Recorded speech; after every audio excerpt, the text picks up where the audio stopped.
Welcome to the warriors of English. This is Pankaj Ojha. आइए शुरू करते हैं आज की वॉरियर्स ड्रिल 40 और जिसमें हम देखेंगे हमेशा की तरह कुछ इंपॉर्टेंट वोकैब्स। आजकल आपकी वोकैब की तैयारी करवा रहा हूँ। ज़बरदस्त रूप से 50% क्वेश्चन आपके वोकैब से आ रहे हैं और ये क्वेश्चंस आपको एग्जामिनेशन में मिल सकते हैं। कहीं ना कहीं तो मिलेंगे ही, कॉम्प्रिहेंशन में मिलेंगे, एग्जामिनेशन में मिलेंगे या कहीं ना कहीं आपको मिलेंगे। आइए देखते हैं विदाउट एनी डिले।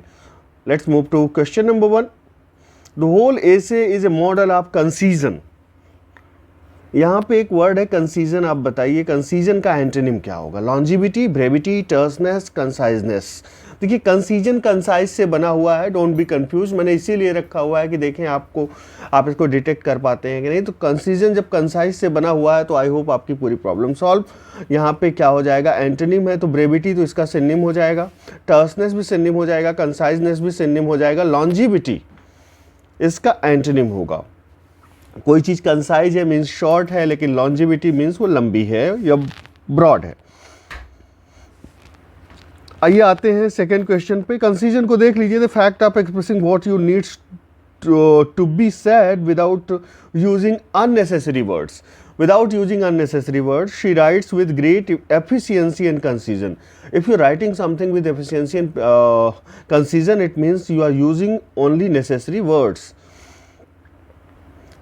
अब देखिए इस समय कनाडा इंडिया का इशू चला हुआ है। Hope you are in the habit of watching news in English, तो आपको नए नए वर्ड्स भी मिलते हैं। इस समय देखिए Canada must not conflate terrorism with power of expression.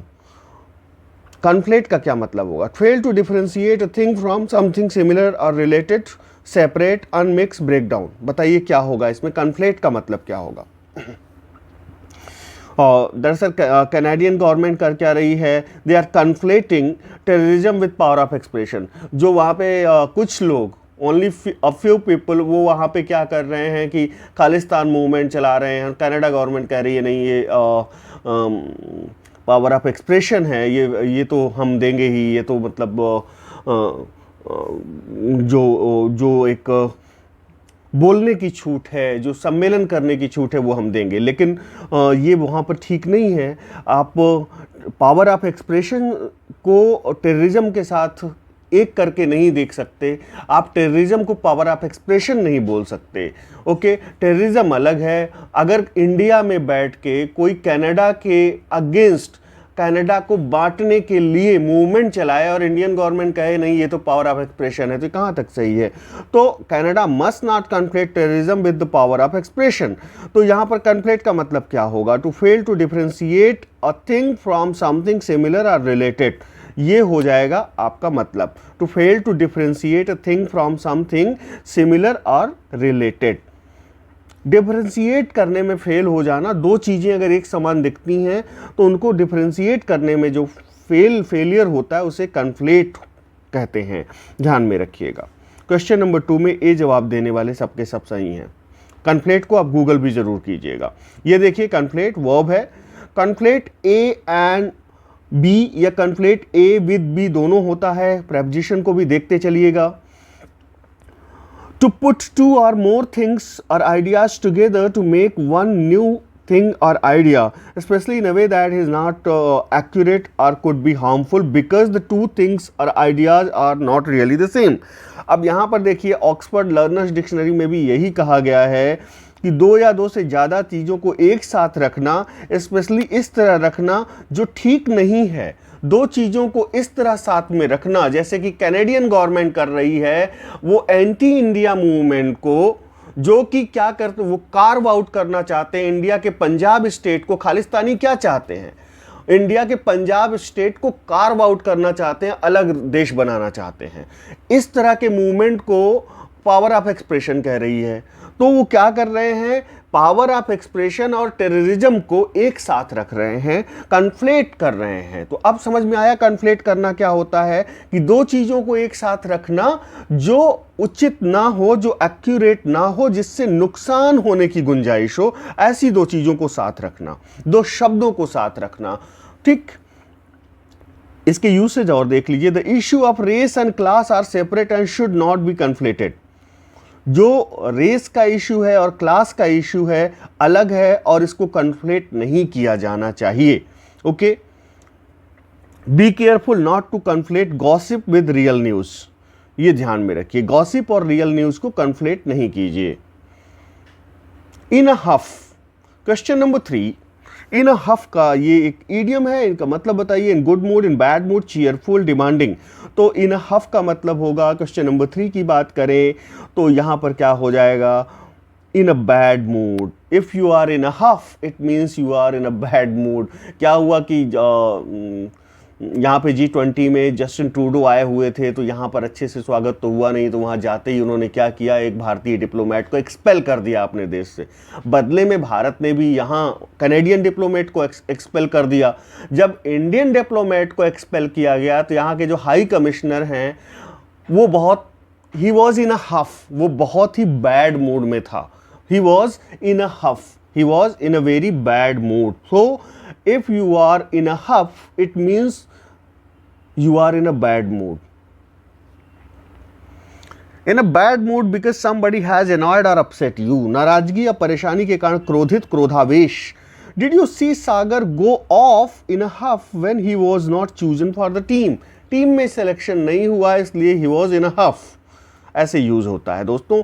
अब तो नहीं भूलना चाहिए जो वोकैब के लिए जो लोग कहते थे, देखिए बहुत सारे लोग कहते हैं सर वोकैब करा दीजिए, वोकैब करा दीजिए, बट आप अपना देखिए। आप वोकैब कराने की बात कहते हैं और आप तो वीडियोस को भी ध्यान से नहीं देखते, लोगों में भी शेयर नहीं करते कि टीचर का मोटिवेशन बढ़े। तो आपको देखना चाहिए कि कराया जा रहा है। आप बहुत सारे लोग कहते हैं सर लिटरेरी टर्म करा दीजिए। मैंने मॉक ड्रिल, स्ट्राउंस ड्रिल में इतनी लिटरेरी टर्म करा दी है कि उससे बाहर कुछ आएगा नहीं। मैं इसकी गारंटी लेता हूं, उससे बाहर अगर एक भी आ जाए तो। मीन्स आप अपने में एक कहावत है ना, नाच न जाने आंगन टेढ़ा। सारी चीज़ें अवेलेबल हैं आज के डेट में। इंफॉर्मेशन टेक्नोलॉजी के ज़माने में, यूट्यूब फेसबुक के ज़माने में कंटेंट की कमी कहीं नहीं है। आप पढ़ना नहीं चाहते, हकीकत ये है। The act of stealing money that you are responsible for और that belongs to your employer, जिस पैसे की जिम्मेदारी आपको दी गई थी आपने उसको चुरा लिया, या जो मनी आपके एम्प्लॉयर की थी जिसने आपको रोजगार दिया था उस मनी को आपने चुरा लिया, तो ये एक्ट ऑफ स्टीलिंग मनी। इस तरह के पैसे को चुराने को क्या कहेंगे, रीइंबर्स कहेंगे, रिकम्पनसेट कहेंगे, रिड्रेस कहेंगे, एम्बेजलमेंट कहेंगे। तो देखिए बाकी के 3 इसके एंटोनिम हैं। ये एम्बेजलमेंट क्या हो जाएगा, ऐसी चोरी को एम्बेजलमेंट कहते हैं। Act of stealing money that you are responsible for is embezzlement. Reimburse तो मतलब फिर से देना, भुगतान करना।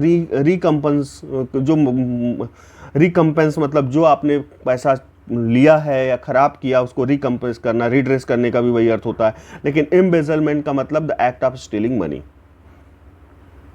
She was found guilty of embezzlement. Question number 5, I know my city inside out. What do you mean by inside out? I know my city inside out, या मैं कहूं कि our external affairs minister Shri S Jaishankar know the whole world inside out, या the know whole foreign policy inside out. तो limited, in small detail, very well, ignorant, तो यहां very well हो जाएगा। इस फ्रेज का मतलब, इनसाइड आउट का मतलब होता है वेरी वेल। ध्यान में रखिएगा, एग्जाम में प्रबल संभावना है पूछे जाने की। Don't take the things for granted, जो बता रहा हूं मैं उसको करते जाइए। और प्लीज़ आपसे फिर से रिक्वेस्ट है, ये वीडियो जो है प्लीज़ शेयर कर दिया कीजिए। अगर एक कैंडिडेट, ये आपसे हाथ जोड़ के निवेदन है मेरा, अगर आप एक लोग, जितने लोग देखते हैं, 2 लोगों को, जो लोग टीजीटी पीजीटी की तैयारी कर रहे हैं, शेयर कर देंगे सिर्फ, उससे आपका कुछ नहीं बिगड़ेगा, मेरा मोटिवेशन जरूर होगा। क्योंकि मैं इतनी मेहनत लगा के पढ़ाता हूं, जब पता लगता है कम लोग देख रहे हैं तो ये अच्छा नहीं लगता। क्योंकि जब आप मेहनत करो तो फिर ये होता है कि ज़्यादा से ज़्यादा लोग लाभान्वित हों। तो इन वेरी वेल हो जाएगा, inside out means very well, ध्यान में रखिएगा। Very well, in great detail. She knows these streets inside out. Inside out means very well. We hope the issue will be sorted out at the earliest as it has wider ramification. Ramification का क्या अर्थ होगा? हम उम्मीद करते हैं मुद्दा solve कर लिया जाएगा, नहीं तो इसके वाइडर रैमिफिकेशन होंगे।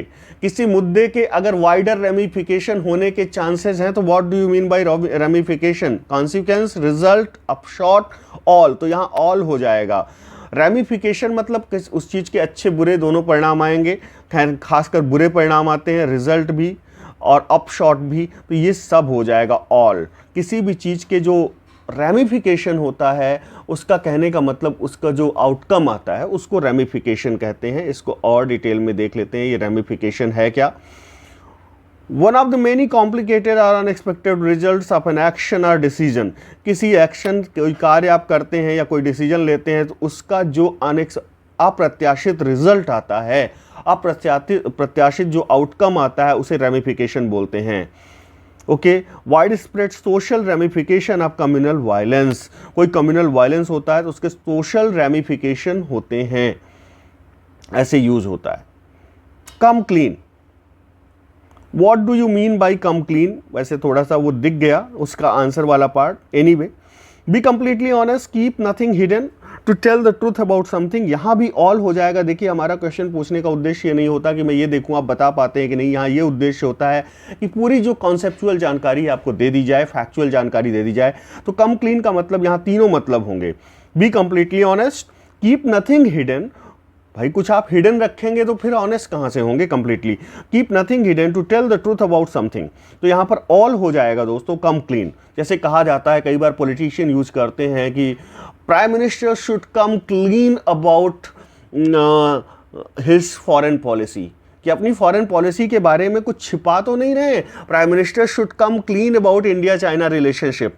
तो कम क्लीन का मतलब to be completely honest, to keep nothing hidden, to tell the truth about something. अभी इसको हमने कहाँ से उठाया, there is a discussion going on related to Canada and India relationship right now. तो वहाँ के जो ऑपोजिशन लीडर है उन्होंने ट्रूडो से पूछा है कि आप तो कह रहे हैं कि इंडियन एजेंट्स इन्वॉल्व हैं यहाँ के एक सिटीजन की हत्या में, but come clean about this. Come clean about this मतलब प्रूफ के साथ आइए, कुछ छुपाइए नहीं, सीधे सीधे टू बी ऑनेस्ट होके आइए। तो इस तरह यूज होता है। To tell the truth about something that you have been keeping secret. Some are suggesting he must come clean to save his tarnished reputation. उसकी जो छवि है टार्निश्ड हो गई है, उसको कम क्लीन आना चाहिए, उसको सब बताना चाहिए कि सब चीज़ें कुछ छिपाना नहीं चाहिए। He said the government must come clean on the issue. उसने क्या कहा कि इस मुद्दे पर गवर्नमेंट को पूरी बात रखनी चाहिए। Off the cuff. If any remark is off the cuff, what does it mean? Off the cuff, most important one I would say, impromptu, spontaneous, without thought or preparation, before that moment, all. यहाँ भी all हो जाएगा, देखिए ये सारे अर्थ होंगे इसके। Off the cuff means impromptu, बिना किसी तैयारी के जो तुरंत बोला जाए। Spontaneous, without thought or preparation, before that moment, सीधे सीधे कोई ख्याल आपके मन में आया, आपने बोल दिया, that is off the cuff remark। ध्यान में रखिए। This is an off-the-cuff remark is made without being prepared or thought about in advance. I didn't mean any offense. It was a flippant off-the-cuff remark. आप किसी से कहते हैं नहीं, ये तो मेरे मन में एकाएक ही आ गया, मैंने बोल दिया, मेरा किसी को नुकसान पहुंचाने का उद्देश्य नहीं था। Mr. Baker was speaking off the cuff when he made those suggestions. वो ऑफ द कफ बोल रहे थे, बिना किसी तैयारी के बोल रहे थे, ऐसे ही जब उन्होंने ये सुझाव दिए। सिनोनिम क्या हो जाएंगे, impromptu, spontaneous, improvised, of hand, ये सब सिनोनिम हो जाएंगे, ध्यान में रखिएगा। एट लॉगर हेड्स बहुत ज़्यादा यूज होता है, क्लीशे टाइप हो चुका है, बट मोस्ट इंपॉर्टेंट वो फ्रेज है ये, at log, in harmony, in dispute, in disagreement, all. तो यहाँ भी देखिए दोस्तों क्या हो जाएगा, एट लॉगर हेड का क्या हो जाएगा, यहाँ पे आप एट लॉगर हेड का आप बता दीजिए मुझे। ऑल तो नहीं होगा, in disagreement, in dispute, in harmony, इसका एंटोनिम बताना है आपको, ठीक है। इसका एंटोनिम बताइए, नहीं तो ये क्वेश्चन नहीं बनेगा, आप एंटोनिम बताइएगा, ठीक है। इसका क्या होगा, एंटोनिम क्या हो जाएगा, नाइन्थ का एंटोनिम हो जाएगा इन हार्मनी। ओके, ध्यान में रखिएगा, बाकी सब इसके मतलब हैं। In dispute at loggerheads का मतलब इन डिस्प्यूट। इन डिसएग्रीमेंट हो जाएगा, किसी चीज़ में आपका डिस्प्यूट चल रहा हो किसी से, तो you are at loggerheads with somebody, ऐसे यूज होगा। Okay, you are at, India is at loggerheads with Canada, India is at loggerheads with China, okay, ऐसे यूज होगा। तो यहाँ पे क्वेश्चन नंबर 9 में आंसर की भी हम करेक्ट करवा देंगे ताकि ऐप पर आपको सही मिले, 9 का ए आंसर होगा। ओके, क्वेश्चन नंबर 10 पे ये देखिए यहाँ पे एट लॉगरहेड्स का मतलब भी बताया गया है। A violent dispute or disagreement, councillors were at loggerheads with the government over the grant allocation. जो काउंसलर थे वो गवर्नमेंट से विवाद में थे, क्योंकि ग्रांट एलोकेशन को लेकर वो ज़्यादा मांग रहे होंगे, गवर्नमेंट कम पैसे दे रही होगी, तो इस वजह से they were at loggerheads. In India terrorism can never be condoned. What do you mean by condone? Accept करना, अलाउ करना, turn blind eye to all. Question number 10। Question number 10 में दोस्तों यहाँ पर जिन लोगों के जवाब आ रहे हैं डी, वो बिल्कुल सही हैं। Condone, if you are condoning something it means you are accepting something which is morally wrong, okay, which is morally ethically wrong, फिर भी आप एक्सेप्ट कर रहे हैं। कोई चीज़ जो गलत है उसको फिर भी अलाउ कर रहे हैं, कोई चीज़ जो गलत है उसे फिर भी एक्सेप्ट कर रहे हैं, कोई चीज़ गलत है उसके प्रति फिर भी you are turning a blind eye. तो यहाँ ऑल हो जाएगा। कंडोन का क्या मतलब होता है आप देख लीजिए ध्यान से, ये देखिए, this is condone, condone something, condone doing something, to accept behaviour that is morally wrong और to treat it as if it were not serious. किसी चीज़ को कंडोन करने का मतलब होता है, if you are condoning something it means किसी चीज को आप एक्सेप्ट कर रहे हैं जो मॉरली रॉन्ग है और तो आप उसे सीरियसली नहीं ले रहे हैं, ऐसे आप उसे वो कर रहे हैं जैसे वो सीरियस ना हो। इन view of growing anti India activities and, ये देखिए इंडिया का कल का ऑफिशियल स्टेटमेंट था, रिटन स्टेटमेंट था, उससे मैंने ये लिया हुआ है। देखिए कैसे लिखा हुआ, कंडोन का यूज कैसे हुआ है, इसको देखिए, अदरवाइज कॉन्सेप्ट क्लियर नहीं होगा, कॉम्प्रिहेंशन के क्वेश्चन गलत होंगे। किसी चीज़ की तैयारी का कोई शॉर्टकट नहीं होता, शॉर्टकट अपना के आप सफल नहीं हो सकते, आपको वोकैब पे मेहनत करनी पड़ेगी और उसी से ही आपका कॉम्प्रिहेंशन और बाकी चीज़ें सही होगी।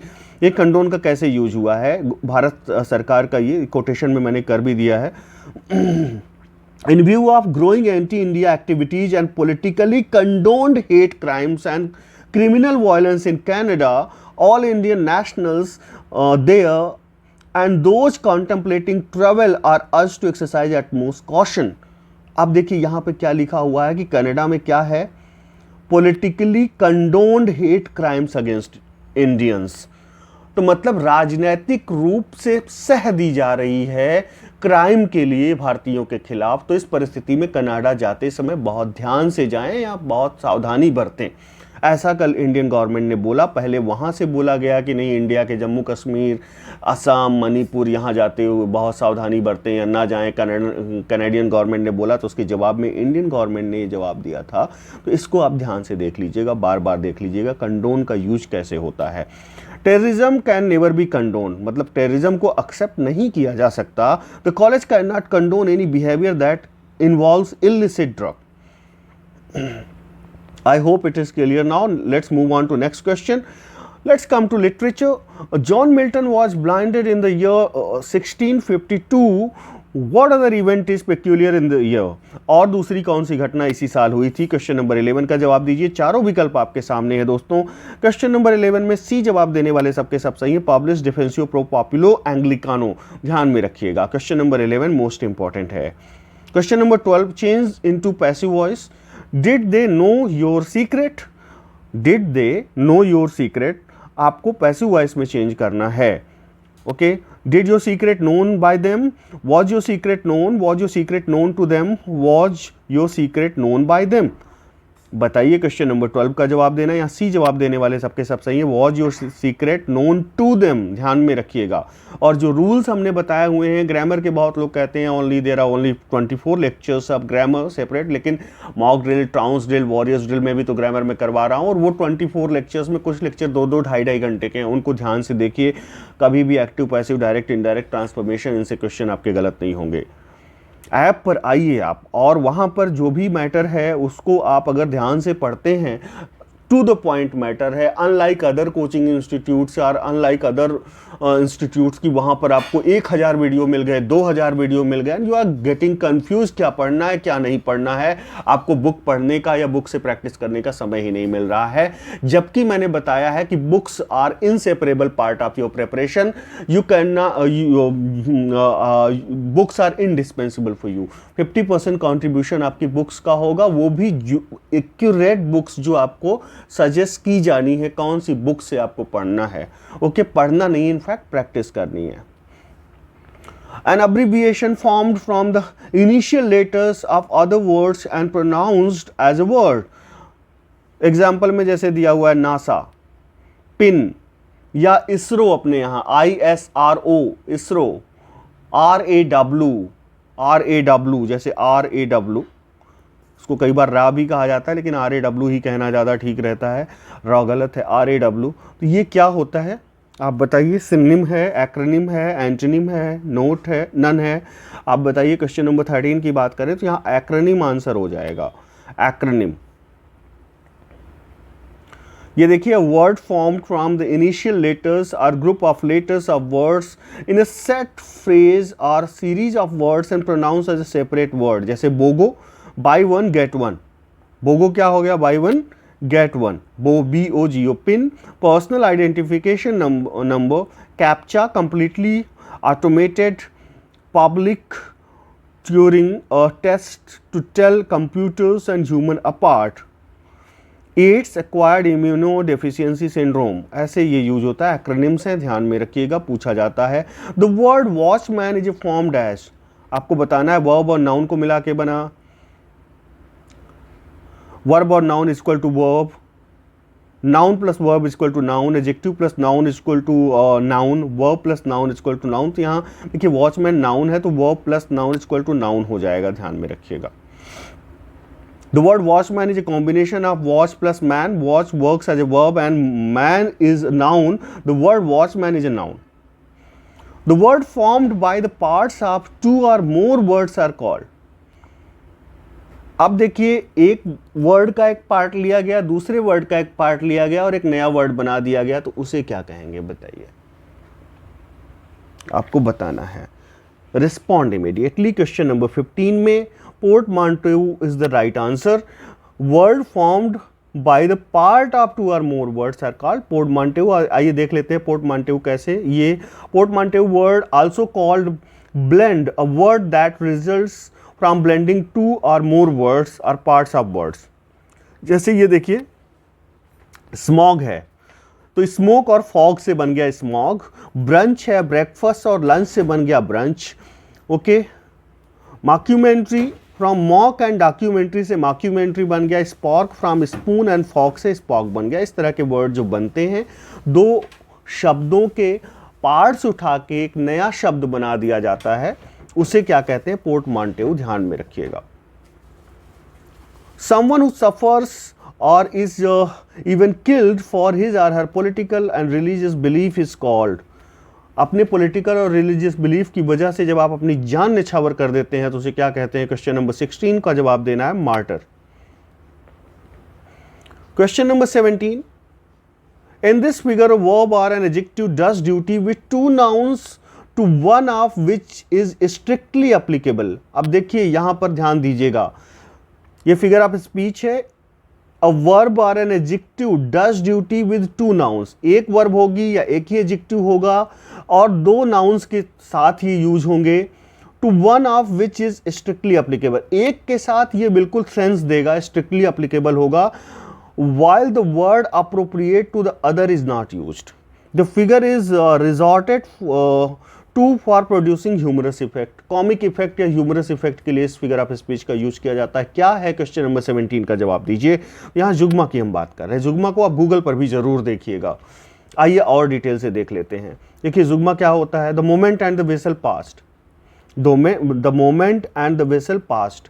अब देखिए the moment and the vessel past, moment भी गुजर गया और वेसल भी गुजर गया। टेनिसन ने कहा है we immerse the image of Shri Durga with weeping eyes and hearts. अब वीपिंग देखिए, यहाँ पे वीपिंग आईज, आंख तो रोती समझ में आता है, वीपिंग हार्ट्स भी बोला गया, कहने का मतलब वीपिंग दोनों को मॉडिफाई कर रहा है ना, तो यहाँ पे हार्ट्स के सेंस में कम लागू हो रहा है। The adjective appropriate to heart is grieving, weeping is not appropriate to, ये आईज के लिए तो है, वीपिंग आइज तो समझ में आता है लेकिन हार्ट के लिए तो नहीं समझ में आता ना, वीपिंग हार्ट, लेकिन फिर भी ऐसे यूज किया जाता है जुग्मा में।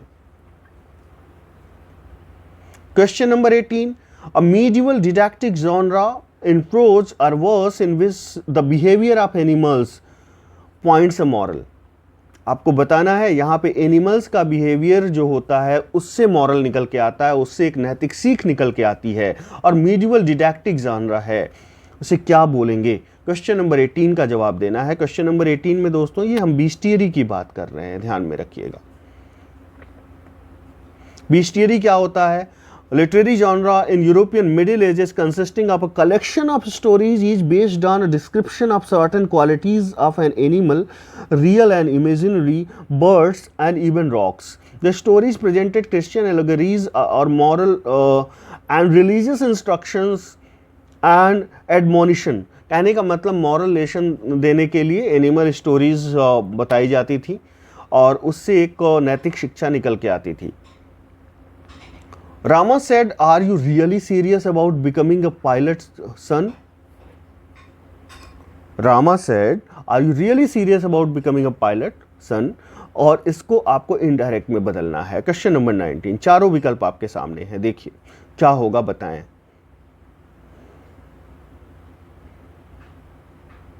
क्वेश्चन नंबर 19 की अगर बात करें दोस्तों तो यहाँ ए जवाब देने वाले सबके सब सही है। Rama asked his son if he was really serious about becoming a pilot.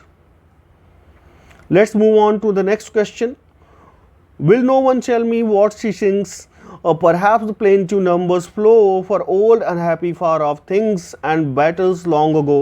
तो यहाँ पर देखिए इतना बार पूछा गया है, बहुत सारे लोगों ने पूछा है, कितनी बार YouTube पर ये आया हुआ है, तो I will not take much time answering this question. Question number 20 में ए जवाब देने वाले सबके सब सही हैं। The solitary reaper is the right answer.